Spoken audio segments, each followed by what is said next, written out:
প্রিয় শিক্ষার্থীরা, তোমরা সবাই কেমন আছো? আশা করি প্রত্যেকেই সৃষ্টিকর্তার কৃপায় অনেক ভালো আছো। তোমাদের প্রত্যেকের পড়াশোনার কি অবস্থা তোমরা সবাই কমেন্ট বক্সে জানিয়ে দিও। আর তোমরা যারা এই চ্যানেলটিতে নতুন তারা অবশ্যই চ্যানেলটিকে সাবস্ক্রাইব করে রাখো, যাতে করে তোমাদের প্রতিটি বিষয়ের সমাধান ভিডিও দেওয়ার সাথে সাথেই তোমরা নোটিফিকেশনের মাধ্যমে খুব সহজেই ভিডিওগুলো পেতে পারো। আমরা কি জানি, জরিপ করতে বা সংবাদ উপস্থাপন করতে ভিন্নভাবে তথ্যকে বিশ্লেষণ করা হয়। এক্ষেত্রে তথ্যের উৎসকে অন্য দুই ভাবে দেখা হয়, সেগুলো হলো প্রাথমিক উৎস বা মূল উৎস, দ্বিতীয়ত মাধ্যমিক উৎস বা পরোক্ষ উৎস। তথ্যের মানবীয় উৎস এবং জড় উৎস, এই নামগুলো দিয়েই আমরা অনুমান করতে পারছি কোনগুলো মানবীয় উৎস আর কোনগুলো জড় উৎস। মানবীয় উৎসগুলো বিভিন্ন রকম হতে পারে। নিচের ছকের মানবীয় উৎসগুলো দেখে নিই আর ভেবে দেখি এই ধরনের উৎস থেকে আমরা কখনো তথ্য নিয়েছিলাম কিনা। বিশেষজ্ঞ, যে বিষয়ে তথ্য প্রয়োজন সে বিষয়ে যার যথেষ্ট জ্ঞান রয়েছে।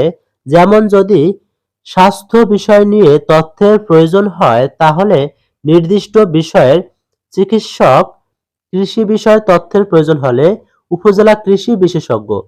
অভিজ্ঞ ব্যক্তি, যে বিষয়ে তথ্যের প্রয়োজন সে বিষয়ে যার অভিজ্ঞতা রয়েছে, যেমন কৃষি বিষয় হলে কৃষক, কোনো নির্দিষ্ট রোগের উপর হলে ওই রোগের আক্রান্ত ব্যক্তি। প্রত্যক্ষদর্শী, কোনো ঘটনা যে নিজে দেখেছে, যেমন মুক্তিযুদ্ধ নিয়ে কোনো তথ্য প্রয়োজন হলে উৎস হতে পারে একজন মুক্তিযোদ্ধা। ভুক্তভোগী, যে বিষয়ের তথ্য প্রয়োজন সে বিষয়টির কারণে সরাসরি ক্ষতিগ্রস্ত হয়েছেন এমন কেউ। যেমন বিষয়টি যদি বাল্যবিবাহ হয় তাহলে উৎস হবে বাল্য বিবাহের শিকার হয়েছে এমন কেউ বা তার অভিভাবক। ঘর ১.২, জুয়েল তার বাবার ট্যাবলেটে অথবা ল্যাপটপে ইন্টারনেট ব্যবহার করে খুঁজল তার এলাকায় শেখ রাসেল ডিজিটাল ল্যাব আছে কিনা, যেখানে সে কম্পিউটার শিখতে পারে। এখন ইন্টারনেট বা যে ওয়েবসাইট থেকে জুয়েল তথ্যটি নিল তা হয়ে গেল তার প্রয়োজনীয় তথ্যের উৎস। এটি কি ধরনের উৎস? এটি হলো জড় উৎস। মিতু তার মাকে জিজ্ঞেস করলো, মা, বাজারে কি আম পাওয়া যায়? মা উত্তর দিলেন, এখানে মা কি ধরনের উৎস? মা হচ্ছে মানবীয় উৎস। আরেকটু ভেবে কি বলা যায় মা কোন ধরনের উৎস? টিক চিহ্ন দাও। এখানে মা হচ্ছে অভিজ্ঞ। মিতু ও তার বন্ধুরা মিলে ঠিক করলো বিদ্যালয়ে একটি বাগান করবে, কিন্তু তারা জানে না তাদের এলাকার মাটি ও আবহাওয়ার জন্য কোন গাছ উপযোগী, কিংবা সেই গাছের যত্ন কিভাবে নিতে হবে। তাদের বিদ্যালয়ের মালি এসে তাদের প্রয়োজনীয় তথ্য দিয়ে সাহায্য করলেন। তাহলে বিদ্যালয়ের মালি কি ধরনের উৎস? মানবীয় উৎস। আরেকটু ভেবে কি বলা যায় মালি কি ধরনের উৎস? অভিজ্ঞ। তুমি বিদ্যালয়ে যাওয়ার পথে করোনা ভাইরাস বিষয়ক একটি পোস্টার দেখতে পেলে। করোনা ভাইরাস সম্পর্কে তোমার মনে কিছু প্রশ্ন ছিল। পোস্টার পরে তুমি সেই প্রশ্নগুলো উত্তর পেলে। পোস্টার কি ধরনের উৎস? পোস্টার হচ্ছে জড় উৎস। ইন্টারনেটে তথ্য অনুসন্ধানের ক্ষেত্রে যে বিষয়গুলো মাথায় রাখতে পারি, তোমার যদি ইন্টারনেট ব্যবহারের সুযোগ থাকে এবং ব্যবহারের জন্য পরিবারের অনুমতি থাকে তাহলে ইন্টারনেট ব্যবহার করে তথ্য অনুসন্ধানের চেষ্টা করতে পারো। তবে মনে রাখবে, যদি ইন্টারনেট না থাকে তাহলে সেটি নিয়ে মন খারাপ করার কিছু নেই। এটি ছাড়াও আমরা এই বিষয়টি খুব ভালো করে শিখতে পারবো। যারা এই ডিজিটাল প্রযুক্তিগুলো আবিষ্কার করেছেন তারা কিন্তু তোমাদের বয়সে এই প্রযুক্তিগুলো পাননি। তোমাদের মধ্যেই কেউ কেউ আগামী দিনের প্রযুক্তিগুলো আবিষ্কার করবে, যেগুলো আমরা এখন কল্পনাও করতে পারছি না। সার্চ ইঞ্জিনের মাধ্যমে আমরা সাধারণত ইন্টারনেটের তথ্য খুঁজে থাকি। সার্চ ইঞ্জিন হলো এক ধরনের মাধ্যম যার সাহায্যে ইন্টারনেটে থাকা সব তথ্য থেকে আমরা প্রয়োজনীয় তথ্যগুলো পেতে পারি।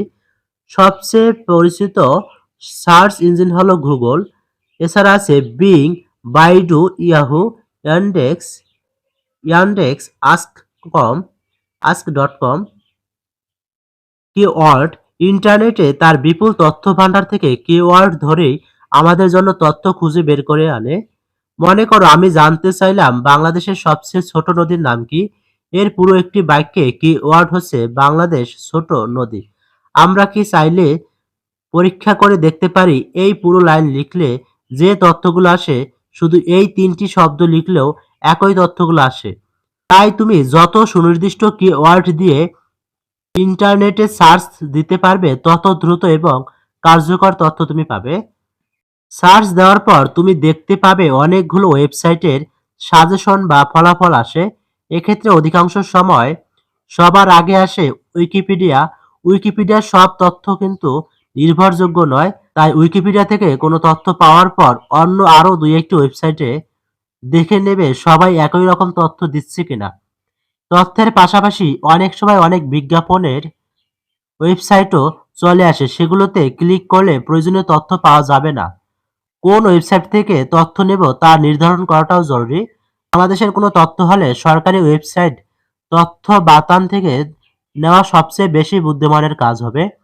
তথ্য বাতায়নে খুঁজে না পেলে দেখবে কোন নির্ভরযোগ্য সংবাদ মাধ্যম, বই বা ম্যাগাজিন ধরনের কিছু পাওয়া যায় কিনা। ওয়েবসাইটে তথ্যটি সর্বশেষ কবে প্রকাশ করা হয়েছে সেটি দেখে নেওয়াটাও জরুরি। হয়তো তথ্য এতটাই পুরনো যে সে- সেটি এখন আর কার্যকর নাও থাকতে পারে। তোমাদের বাড়ির কাজ, গতদিন বাড়ির কাজ হিসেবে আমরা যে সমস্যাটি খুঁজে বের করেছিলাম তা সমাধানের জন্য তথ্যের উৎস পত্রিকা অথবা টেলিভিশন অথবা ইন্টারনেট অথবা বই অথবা কোনো ব্যক্তি ইত্যাদি কি হতে পারে তা খুঁজে নিয়ে আসবে।